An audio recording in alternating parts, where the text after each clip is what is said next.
Good day. My name is LJ Stambuk. I'm the President and CEO of the World Affairs Council.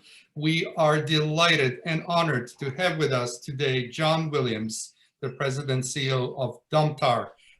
We've been trying to have this very important webinar for quite some time. We wanted to have it live actually, and we plan to have it live. COVID interfered, and we have John Williams with us today and on this Zoom meeting. I would like to greet all of the people who are with us here today, and I know that we have people from across the country, and we're looking forward to our conversation with John. So the World Affairs Council of Charlotte, as you know, is the community's premier global education nonprofit and nonpartisan organization.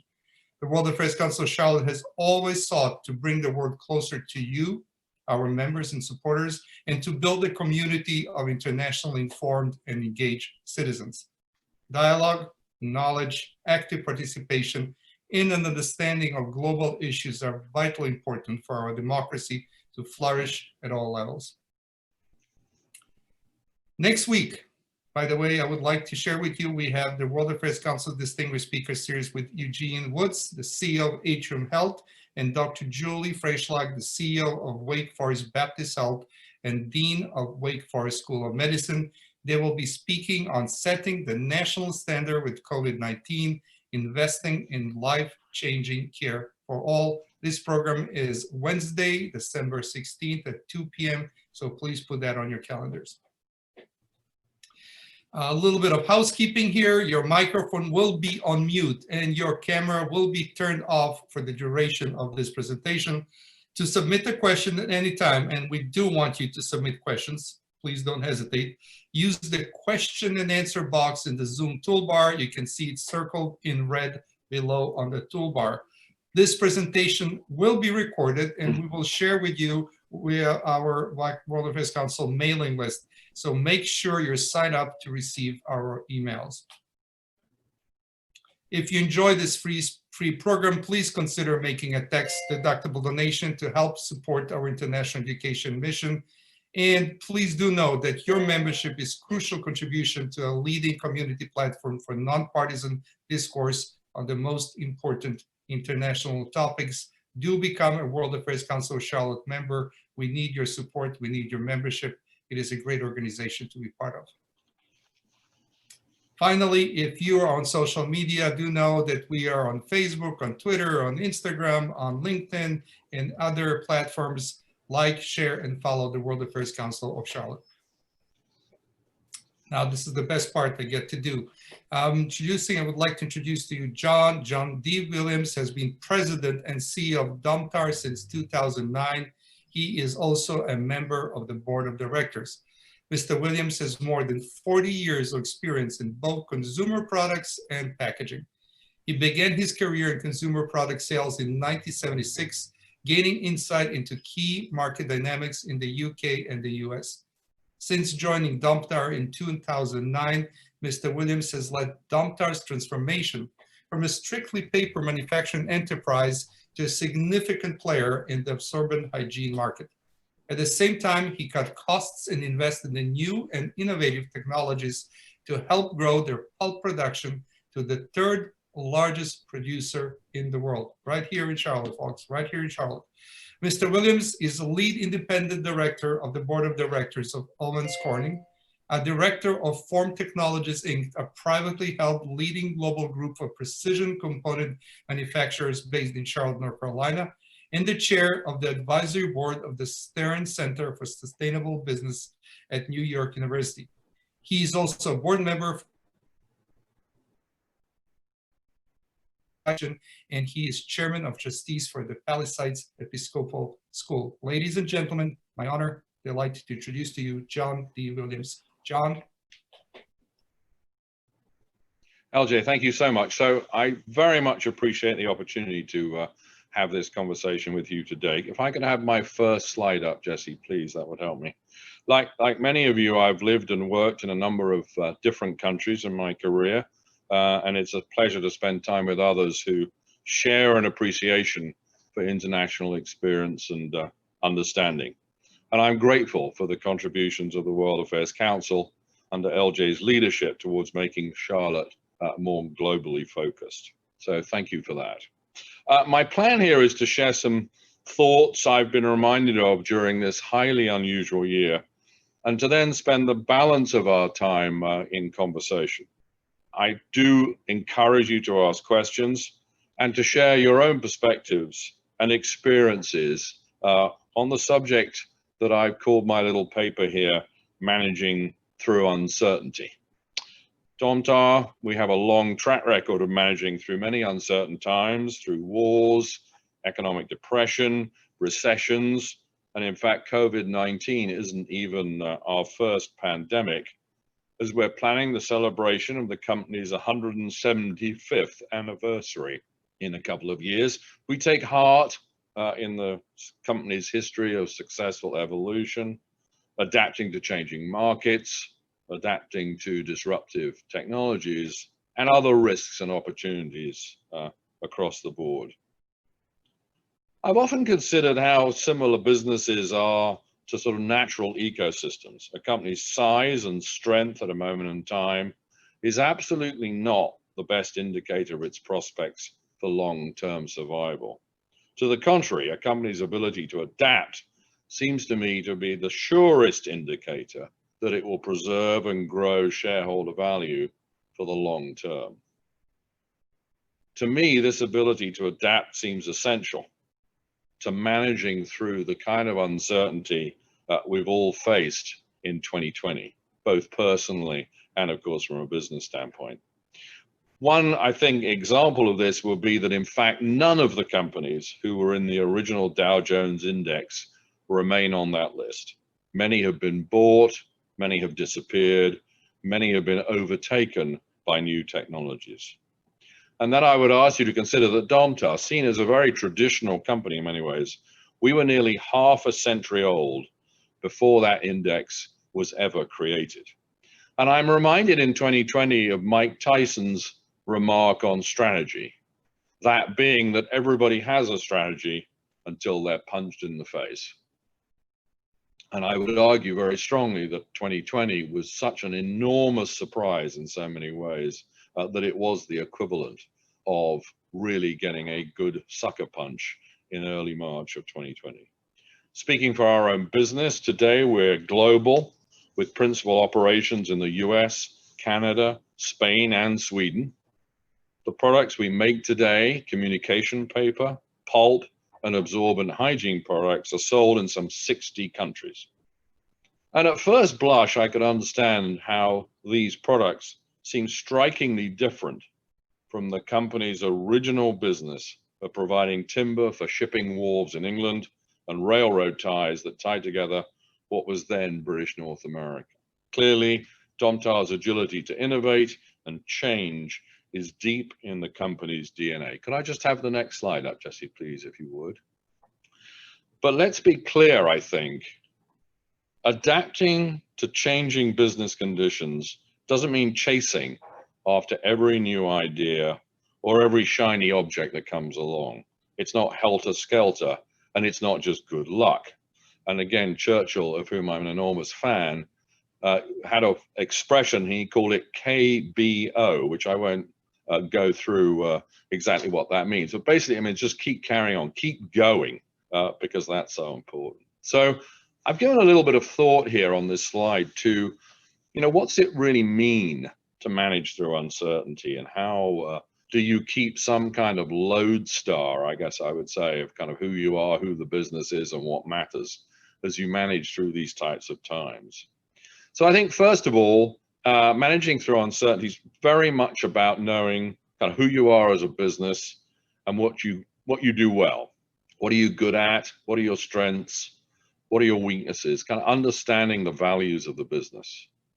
I think second, it requires disciplined planning and practice before kind of existential challenges arise, from all over the place. But third, I think very importantly, you've got to hold on to the core values of the business. Make sure they don't change, because it seems to me it's those values you're going to steer with to enable you to chart a course through these kind of times. If you lose sight of those values, I'm always concerned you'll get yourselves into real trouble. So I think we know what we're good at. So we acquire renewable wood fiber from forest owners, and we turn that into products that people around the world depend on every day. This experience and know-how is the link in Domtar's evolution, I would argue, from wharfs and railroads to the products that we all use every day of our lives. So we've got to know what we're good at. And then we've really got to turn our attention to the planning, the practice, and the values that allow a global manufacturing company to preserve and create value for shareholders, even through these unprecedented and challenging times. Jesse, if I could have the next slide, please. So the past 12 months, I would argue, certainly illustrate the importance of business preparedness. I think back to sort of this time last year. I mean, I must say it seems like several lifetimes ago now. We had very positive plans for 2020. The global economy was strong. We had not in any way been significantly impacted by trade wars. While our competitors were closing some of their paper mills, we had improved the efficiency and the reliability of ours, which we felt created real opportunities for us as we went forward. And our personal care business, where we make baby diapers and adult diapers, was finishing its best year ever. Global demand for pulp, where we sell 2 million tons globally, was also strong, really giving us a reason to believe we would see pricing improve. So there we were in December of last year, completing our planning for 2020 with these thoughts in mind. We had presented a budget to our board members. They'd signed off on that budget for 2020. We were all feeling pretty positive.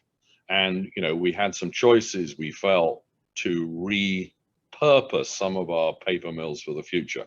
We'd gone public with a plan about 18 months previously on how we were going to use some of our assets to move from the fine paper we make today to the paper used to make cardboard boxes in the future. So again, we had the beginning of a plan. We knew where we were headed. And then, of course, March arrived, and I think we all know the world pretty much shut down. So Jesse, if I could have my next slide, please. So offices closed. A national survey in April found that 2/3 of employees in the US were working remotely at least part of the week, and more than 40% were working at home full time. And for a company manufacturing paper that goes through a printer in an office environment, you can imagine how we were struggling to think, what was that really going to do and for how long to utilization and capacity and consumer usage of our products. Students were sent home, as we know, for remote learning in 48 states, affecting more than 50 million public school students. And that's, of course, just in the United States. Travel largely came to a halt. I think of my annual travel, it's normally 200 to 250 hours. I think this year, my total travel is about 25 hours. I think that gives you some idea of what's been happening on the travel front, particularly for kind of senior executives. And again, 80% of flights to all regions facing restrictions or cancellations by late April. We all know this, and we're all, I think, familiar with what happened next. In addition to the public health crisis, people around the world lost work and wages. Corporations dramatically curtailed capital spending, doing everything they can and could do to preserve cash amid the uncertainty.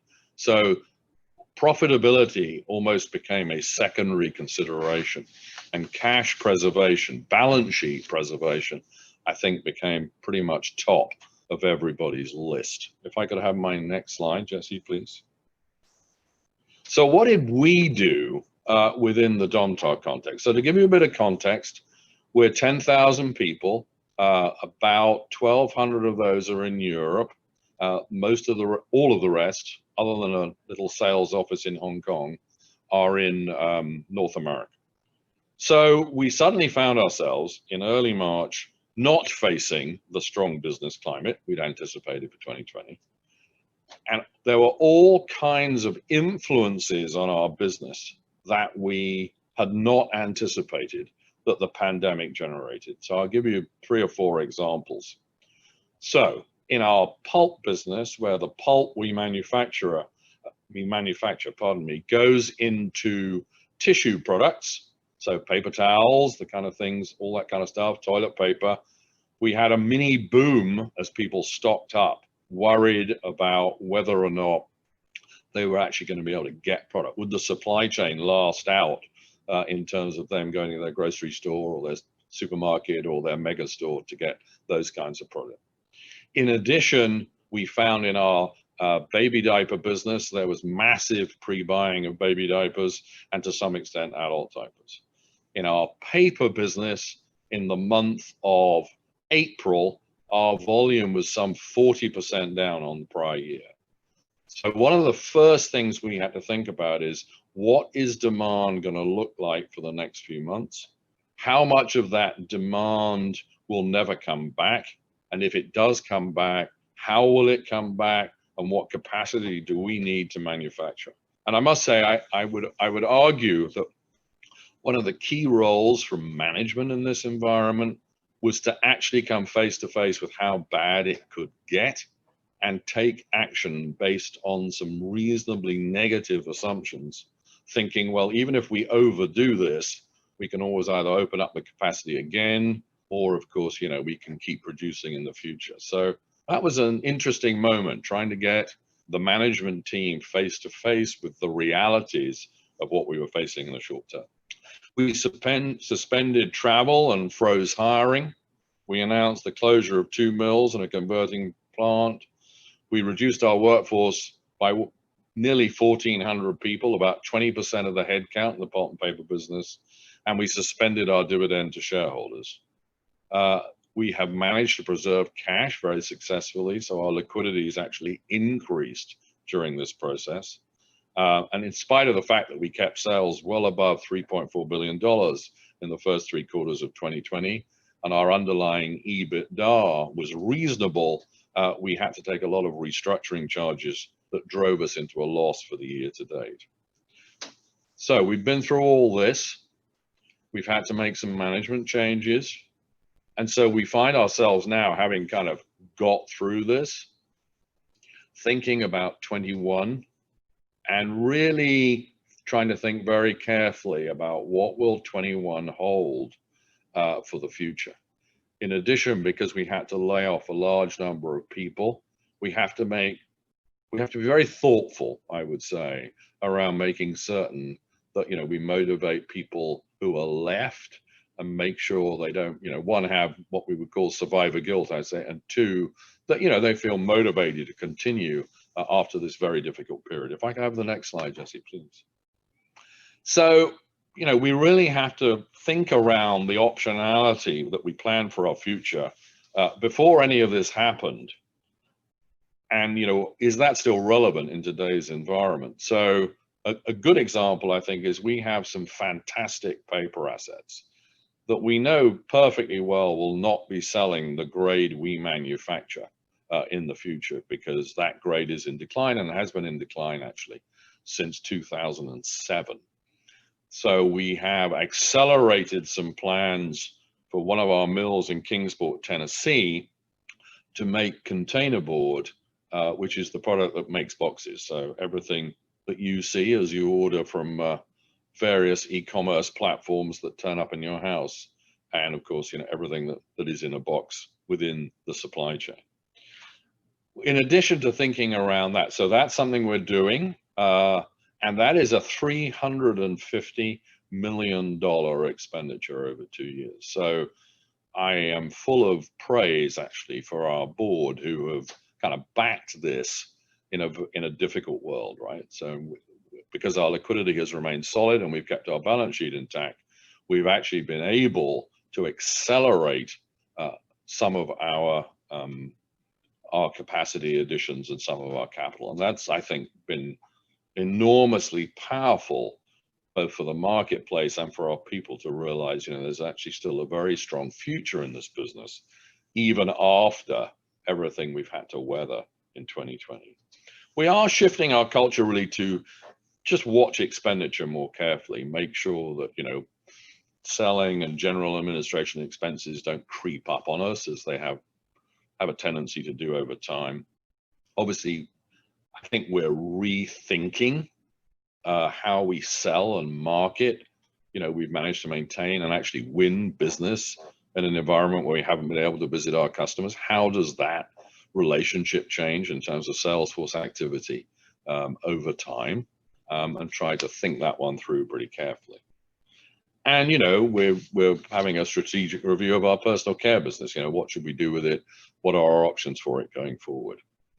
And I think what's been interesting is that because we had a plan and we brought that plan forward very aggressively, we've been able to operate very effectively in this environment, even though to this very day, from a white collar standpoint, we're largely working remotely. So of course, you know, the people in the facilities, and I would thank them with every fiber of my being for continuous working, you know, their shifts as we've moved through this pandemic. But most of us are still working remotely, or maybe in the office, you know, 1-2 days a week.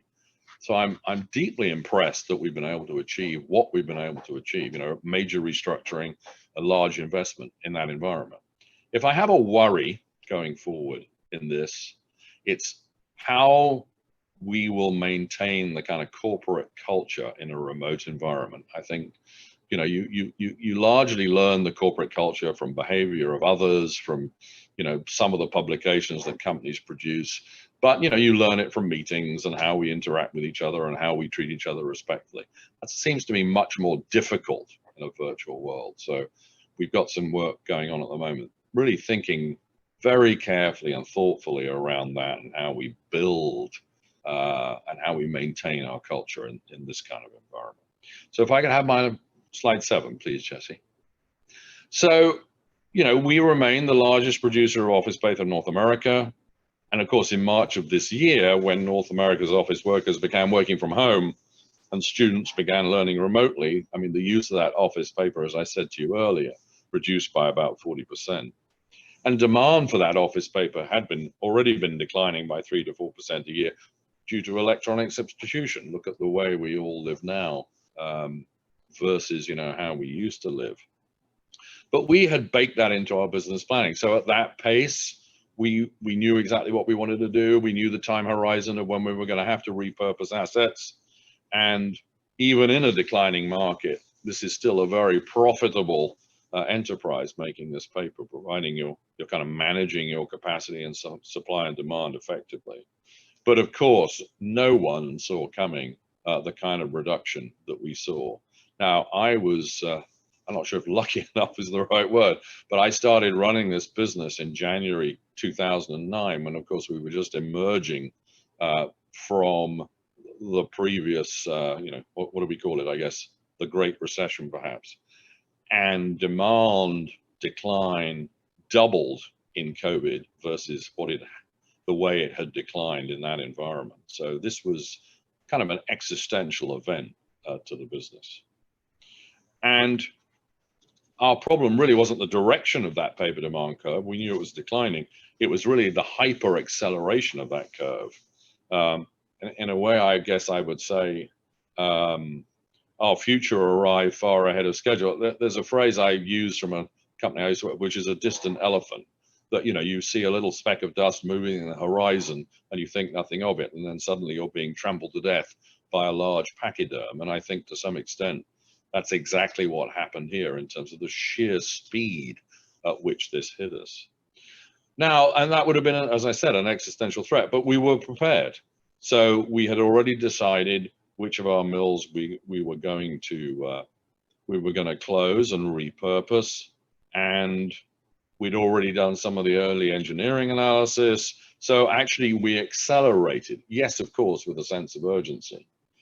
And I think, again, as I said to you earlier, one of the challenges I found was to get the management team to really understand how bad this could get. So there was a lot of discussion about what's the demand model, you know, what do we think is going to happen to demand, so that we could really think carefully around capacity reduction.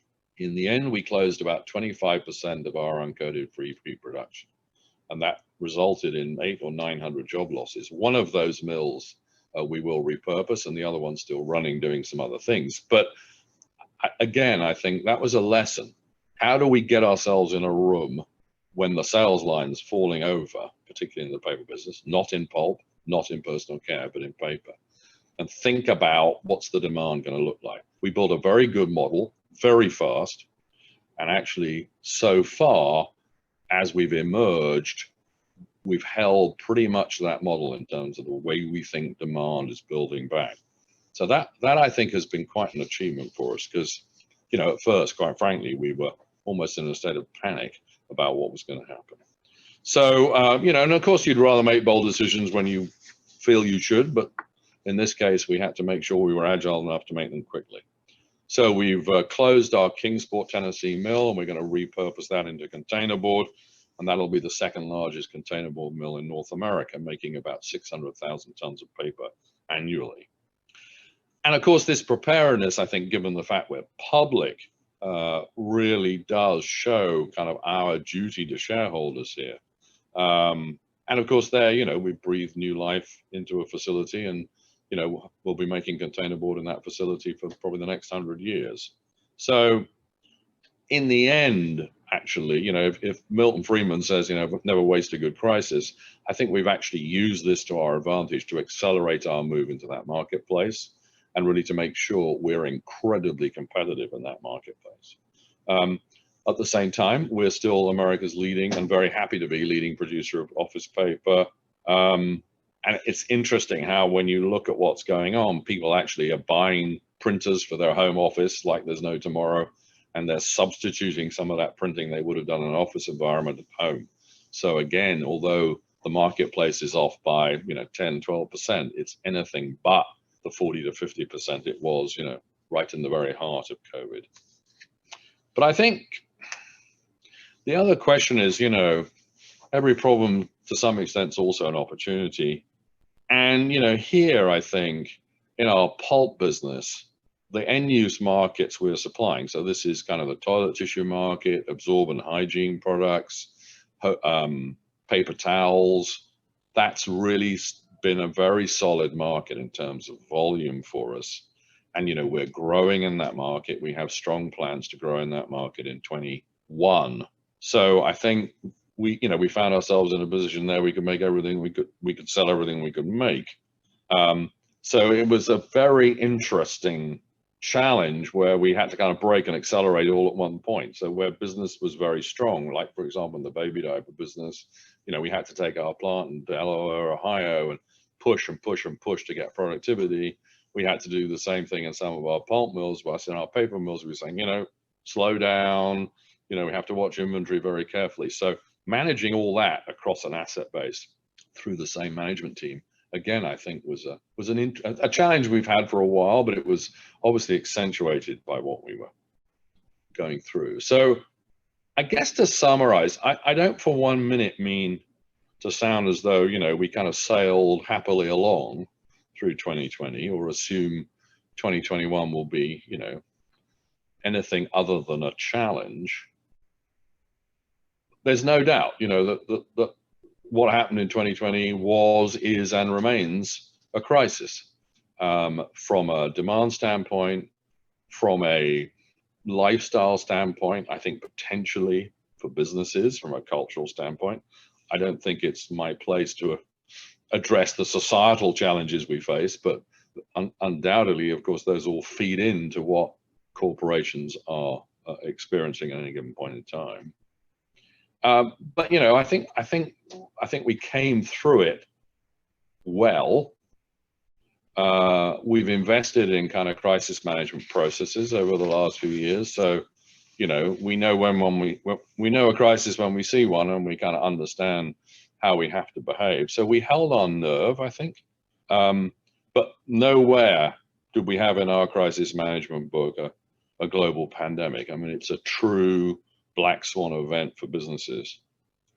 And I thought, you know, I felt slightly better when I discovered that about 50% of organizations never even considered a global pandemic kind of within their crisis management program. But it has been important to us in managing through this uncertainty. And, a lot of our anticipated scenarios were kind of episodic, a one-off environmental issue or a cybersecurity breach. But this sustained, this dramatic beginning and this kind of sustained tail at a level of crisis, I think has proved pretty exhausting for people, if I'm true. I mean, I don't think there's anyone out there who's not happy that Christmas is around the corner. And I think from a management standpoint, the challenge of just communicating as much as you can virtually, you can't do the walk around, obviously, but to reassure people, you have a plan, you know what you're doing, your strategy is clear, here we go, these are the impacts. And if you have to do difficult things like downsize, making sure that you allow people dignity and you do it well, all those things, I think it's certainly clarifies the need for a strong performance on all the parameters. So really, I think we also stuck to our core values. So we kind of made certain that agility and innovation and caring, that we would stay very close to those values throughout this process, and they would guide us and steer us to make absolutely certain that we didn't do things outside the parameters which we were going to regret later. And certainly agility, I think we showed how we adapt, and caring, that's not kumbaya, let's all give each other a hug. It's really about, let's make certain if we have to downsize, we do it well. We treat people with dignity. This isn't a personal issue. They should be treated respectfully. We should never shave a buck off a package for somebody. Make sure that we do things properly.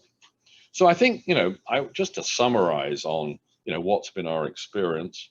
I mean, there's no question, let's act fast, but it's more sort of urgency and not panic, right? This is urgent. So I think from a senior management standpoint, stay calm.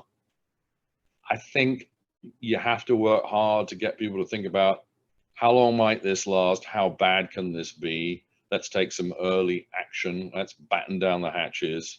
Let's really make certain that not a penny's going out of this business that it shouldn't. Let's reassure our customers that we're still here and that we're still with them. And, of course, they're suffering too. So let's make sure that they understand we're all in this together.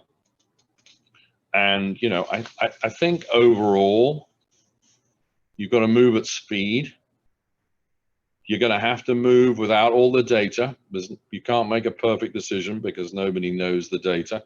And you have to accept you're going to get some things wrong. But you're going to have to balance your decisions thinking about, well, if I got that slightly wrong, is that better than doing nothing? And most of the time we found in this environment, it was better than doing nothing.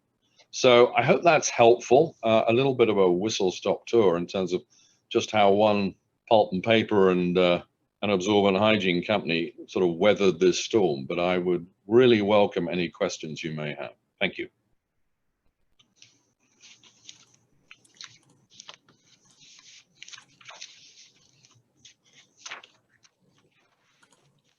Oh, okay, thank you, John. This is a wonderful presentation. I'm Liz Murphy, and I'm going to be hosting the Q&A. And I have a first question from Mike McNamara.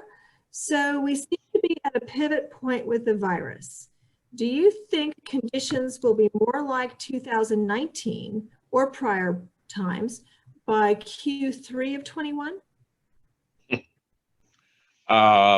So the answer to that is yes, but. So I think we're all inclined to think, when something like this happens, the world is going to change and it's going to change permanently. Patently versus what happened in 1918 in terms of the Spanish flu, this was nothing like that, right? Far less severe, far fewer fatalities. But some things might be different. So I think virtual working might be different. So to answer the question briefly, I would say we're going to be on the path to something that looks more like 19 by Q3. Okay, thank you for that. The next question is from Laura Wellman. She is asking, how would you describe your leadership style and how have you evolved or changed personally since the advent of COVID? Well, I haven't put on the weight, so I haven't got the quarantine 15, so I'm proud about that. I'm slightly coming down the other side. So my leadership style, gosh, you'd probably have to ask my people better than, I guess the difference here was the sheer sense of urgency and the ability to get people in the room saying, all right, folks, what does this mean to us if we assume, you know, this isn't a one-off event? I was never in the kind of V-shaped recovery school. I always thought this was a much, as the British would say, longer slog than perhaps most people saw it. I've probably, it may sound a weird thing to say, of course I'm, you know, I've been doing this a long time, so I'm somewhat long in the tooth. And the risk when you are my age is you always think you've seen it before, right? You know, oh yes, I remember this, you know, 35 years ago we did this. I've never seen this before. But I felt my role was to be a place where people could express their concerns. It was okay to be worried. It was okay to be nervous. It was okay to be uncertain because we'd never done this before. But I pushed the action aspect of that. So let's not just sit here and panic. Let's think about what this means for us. So I pushed a huge restructuring program where we're saving, you know, $200 million a year in costs. I pushed a hiring freeze. There were a lot of things that kind of came out of my office, which was the mixture of how do we batten down the hatches? How do we preserve cash? How do we start doing good things for the future of the business? Those two things aren't inherently in conflict with each other, but certainly that, you know, you have to think differently. So I think that's probably what I did, actually. I mean, you have to ask my folks. I'm probably sure I drove them nuts occasionally, but we'll see. That's a wonderful response, and thank you for that. With that, I'd like to just add a question. I think it kind of tags along in here. How change the board's approach to planning? You know, you talked about repurposing this plant in Tennessee, which doesn't happen on a turn of a dime. So, you know, as the board changed its approach to planning to be, you know, have a 5-10-year plan, or how would you describe that? God, what a great question. So we had announced a roadmap for this containerboard program probably now 2.5 years ago, I think, I forget exactly. And we'd said both to shareholders and to our board, look, here are the mills we're going to shift to containerboard over time. Here's the rough expenditure. Here's the tons we're going to do. So when it came to looking at current demand and thinking what we had to shut, it wasn't too much agony. We actually said, okay, we're going to temporarily shut 2.5 mills. We know one of them will probably never open again, and that's the one we're going to take to containerboard. The other one we will reopen. The other one in Arkansas, we're just going to shut that machine permanently, but we make a lot of fluff pulp down there, so we're also going to make.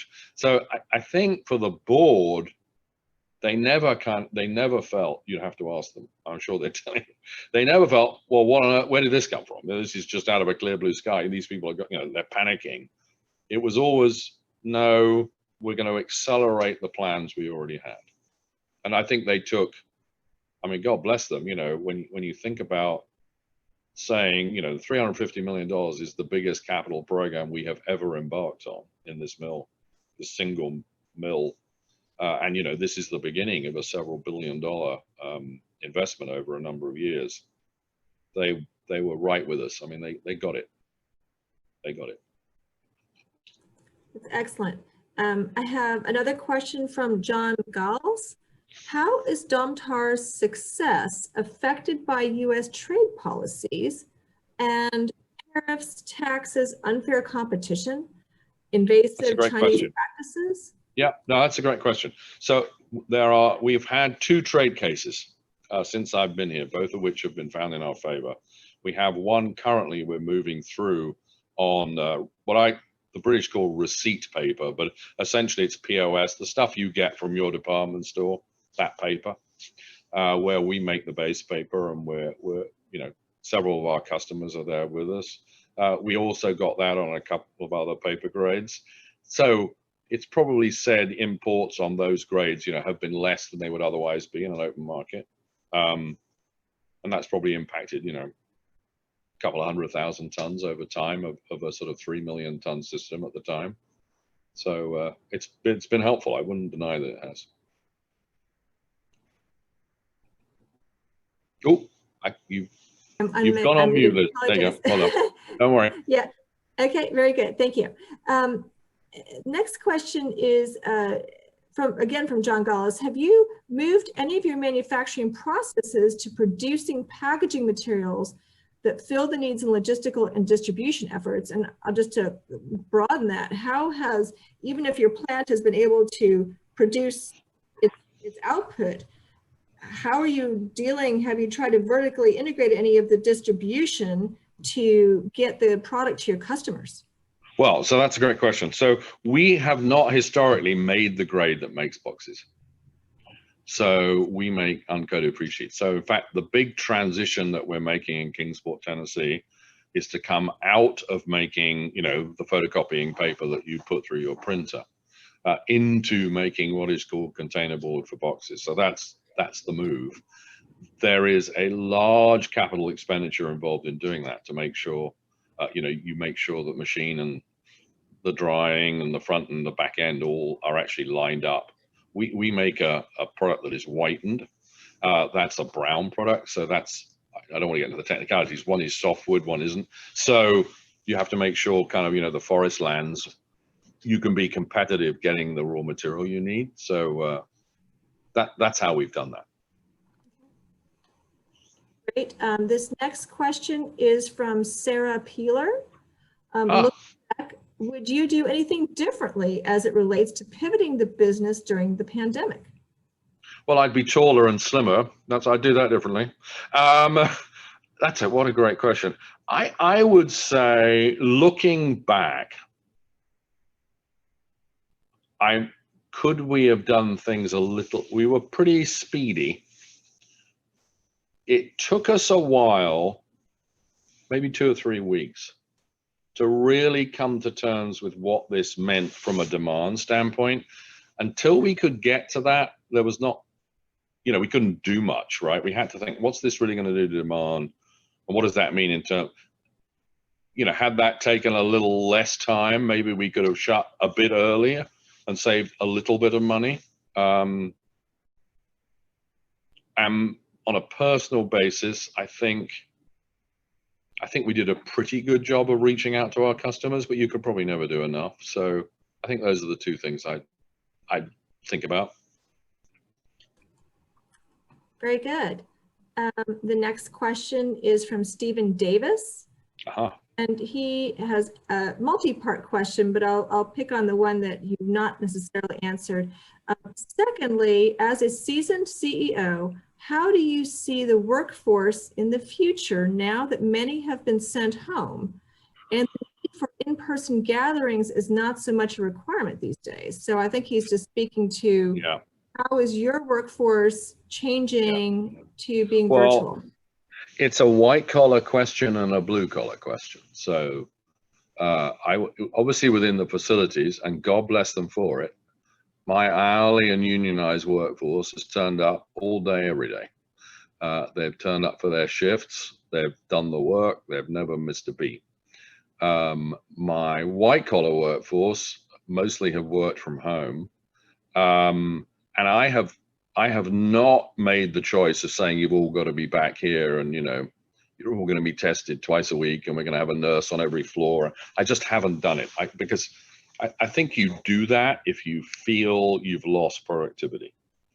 And to be honest, with everything we've got done, I don't feel we've lost productivity to the point where I would need to do that.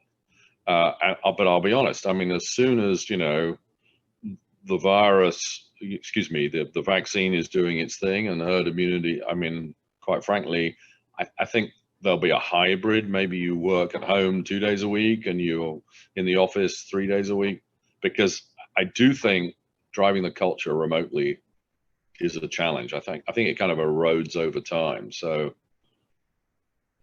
that's kind of what I feel about that. But I don't think there's a right answer. Companies will make all their own choices.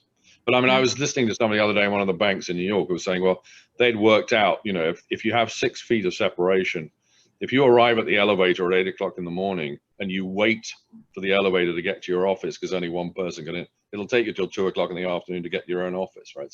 So there's a practical consideration here to it. Understood. Understood. This is a question from an anonymous attendee. Does Domtar plan to hire back those laid off employees? And were you able to improve efficiency with a smaller workforce?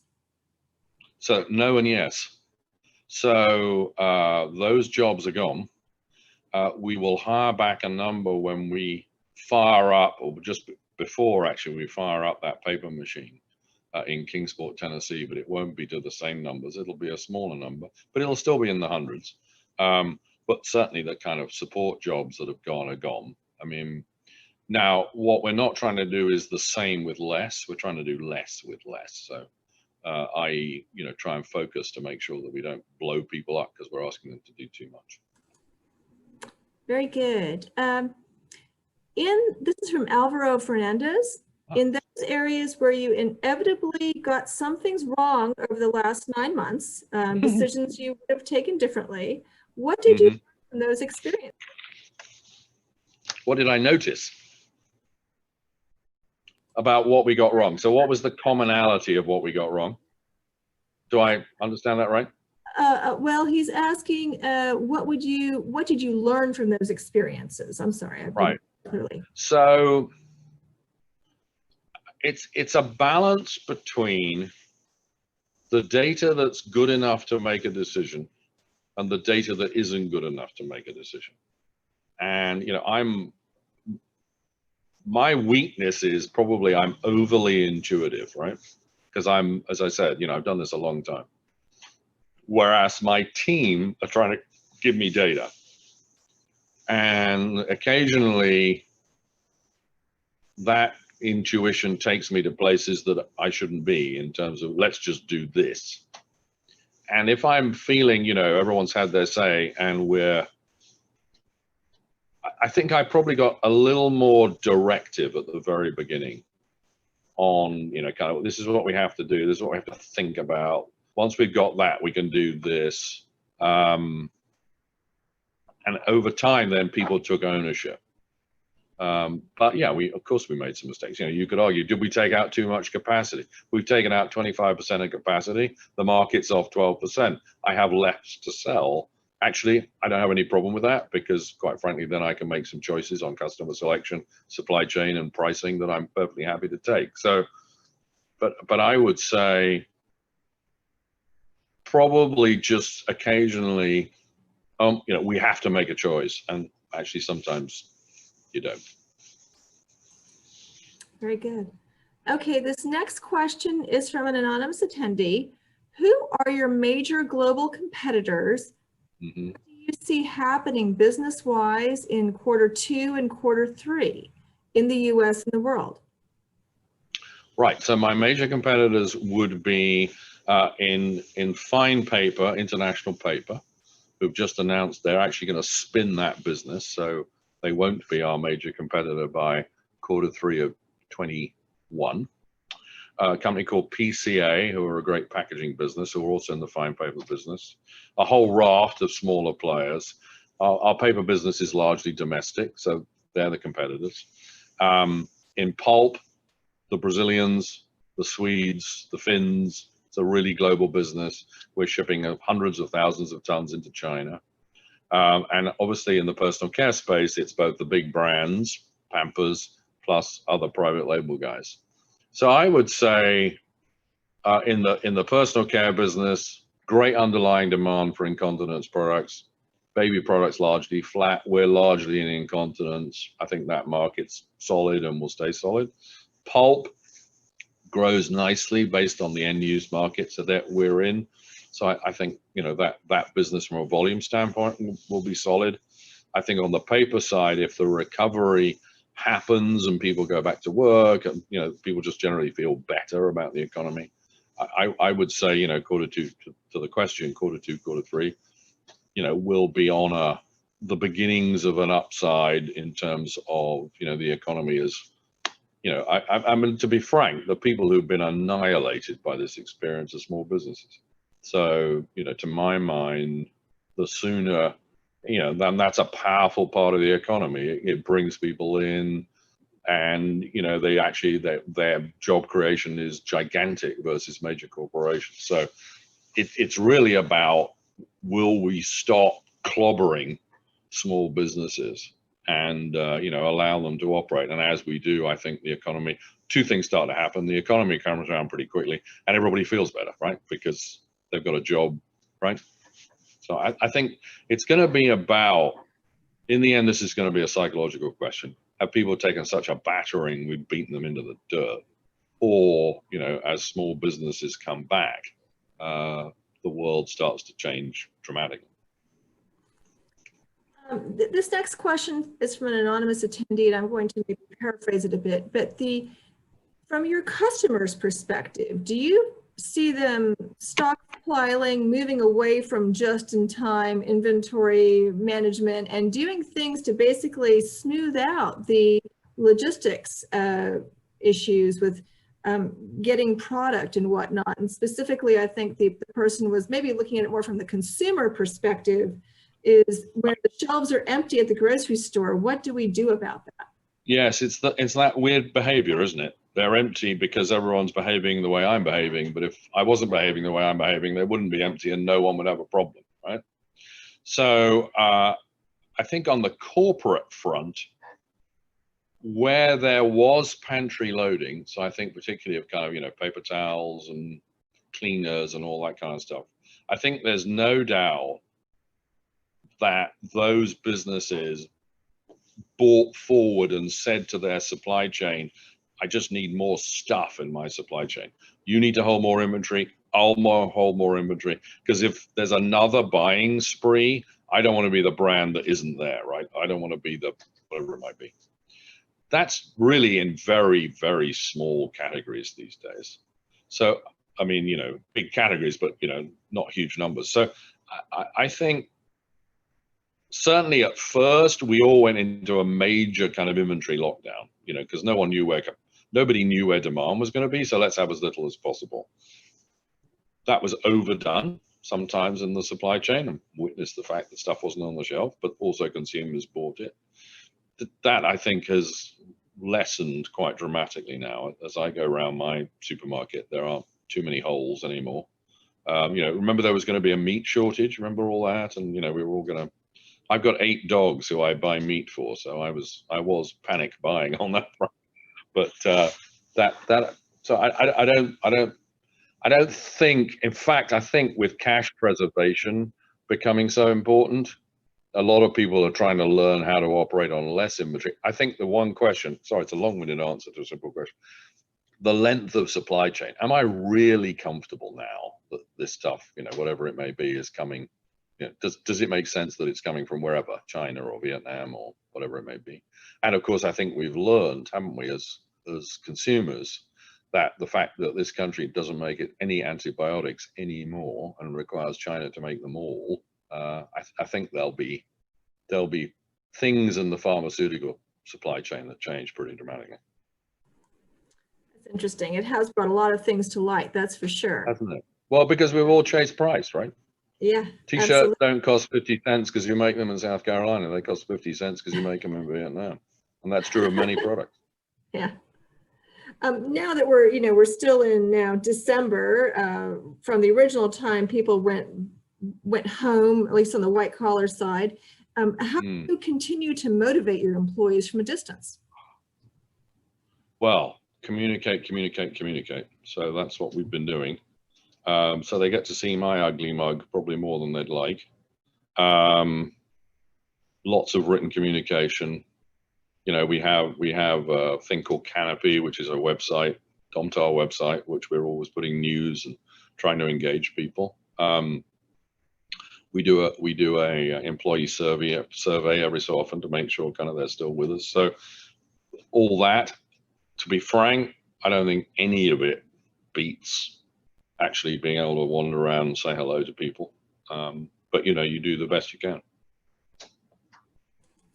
Very good. In your industry, I think environmental sustainability is certainly a popular subject and very important subject. And you've talked about renewability. What environmental sustainability challenges have you faced with COVID that whether there are efforts? Well, that's a very that's a very interesting question. So we're obviously very focused on health and safety, and we're one of the best people in our industry, both in terms of the number of accidents we have and the severity of those accidents. And within the COVID year, in our pulp and paper business, we've had the safest year we've ever had, with the lowest severity rate we've ever had. Hasn't quite been the case in our personal care business, but we have a facility in Toledo in Spain, and that's kind of had its challenges a little bit on health and safety this year. So I actually think from a health and safety perspective, i.e. an accident perspective, COVID's actually been a help because it's created an awareness around health and safety and just making certain, that I'm cautious in terms of how I do my work. So actually, it may sound counterintuitive, but that's actually been quite helpful. We've been talking about that quite a lot, actually, as a business. From an environmental standpoint, I would say nothing other than, occasionally there's been a shift or two we've been a little bit light-handed on just because we couldn't. And in our Delaware facility in Ohio, which is, again, personal care, we have a temporary workforce that all come from one contractor, and COVID just ran rampant through that contractor's workforce. We never had to shut, but we shut for 3 days to, disinfect the facility. So the answer to that one is not really, but a positive on health and safety. Very good. This next is an anonymous question. Tell us about how you have been encouraging your people to give back to the community before and during the COVID period. Yes, well, that's an interesting question. So we support a number of charities. We also have, I think, a great little program where we'll give you $1,000 for you to support your local charity if you're involved in that charity. So you can't just pass through our $1,000, but let's say you're on the committee of a local charity in a small town somewhere in rural America, and you write into us, obviously if you're an employee, and we'll give you $1,000 so that you can contribute, and kind of fuel your enthusiasm for that charity. So I think more and more we did reduce our corporate giving in 2020. There's absolutely no question about it. And we are planning to keep it pretty tight in 21, open it up a little bit more. Corporately, we would have given normally sort of $2.5 million roughly a year. If I add it all up, we'll probably be at less than half of that in 2020, and probably kind of in the middle of that in 21. So that's where we are. But we have great program. I mean, I do believe it. NGO work is kind of time and treasure, right? I mean, the same is true for our people who are involved in it, and they've done a great job. We like to encourage that. It's part of how we engage with our local communities. Great. Well, one of the things that the World Affairs Council does so well is encourage students of all ages to become globally aware. And I think this next question is rather nice in that it asks, as a follow-up, what advice would you give to students considering a career in business, international or otherwise? And what skill sets do you think are critical for the global workforce now that you've seen? You're talking to a man who got his first job because he needed a car, because otherwise my girlfriend's father wouldn't let me go out with her. So I think two things. Do the job they hire you for and do it as well as you can do it, rather than forever, looking over your shoulder to try and get the next thing and the next thing and the next thing. Yes, of course, you don't want to hide your light under a bushel, but don't just get obsessed with self-publishing on stuff. And I think, it may sound really weird, but actually just doing the work differentiates you, because a lot of people don't do the work. So do the work and find time to think about the way things are done and how the businesses operate. Try and get some perspective on that. So how does what I do fit into the greater whole? How does what I do fit into the corporation? I think now, quite frankly, I've been inordinately lucky, but my father was a schoolmaster in a small village in England. So, he'd fought in the Second World War. He was that generation. And I got a job as a salesperson by accident, really, with the Mars Corporation, M&M Mars, Snickers bars, all those guys. And, they trained me furiously on how to sell, and that kind of set me off. So I also think your first employer is very important. You need an employer in a weird kind of way who's more of a giver than a taker. So somebody who'll spend real time to train you. And decide, are you kind of the corporate type, or are you an entrepreneur? And if you're an entrepreneur, just get out there and do it. But if you're not, then find a route, I guess I would say. Does that make sense? Absolutely. And those are great words of wisdom, really, for any industry, small or large. So I really appreciate that insight. Thank you, John. You're welcome. And I don't think I have any other questions left. I guess last takers, anyone? Well, I see LJ and Wayne are on the line, so I'm going to mute. Loitering. They're loitering. Thank you so very much, John. This was a wonderful, wonderful presentation. We learned a lot, and it's always a great pleasure to have you with us. I also want to thank Liz Murphy from Dixon Hughes. Thank you. She's a board member of the World Affairs Council. Thank you for doing that. And she's also a tax partner at Dixon Hughes Goodman. So thank you for doing an excellent job in leading the question and answer. And the final word goes to the chairman of the board of the World Affairs Council, Wayne Cooper.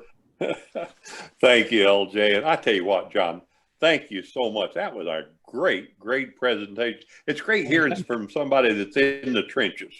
And I really liked about the management style and how you're doing. And I was kind of equating it to our own World Affairs Council. I'm so doggone proud of LJ and the staff on how they have reinvented how we bring programs to you and how we just stay afloat on the thing. It's just done excellent, excellent.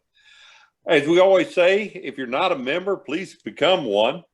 And remember that these great presentations are all on YouTube. And I guarantee you, this is one that every person in management ought to visualize and see. And I know I'm sure we'll recommend it to folk that I know. And John, we really appreciate you. With that, we will adjourn until next week. Oh, don't forget next week on Wednesday, the 16th, the great program with Gene Wood with Atrium and Wake Forest on what they're getting ready to do here. That should be really a good program. So ask your friends to join us. And with that, I will adjourn the meeting. John, you have? No, other to say thank you. Much appreciated. Well, thank you. And LJ, thank you very much. Liz, great job. Thank you See all. everybody next week. Take care. Bye-bye.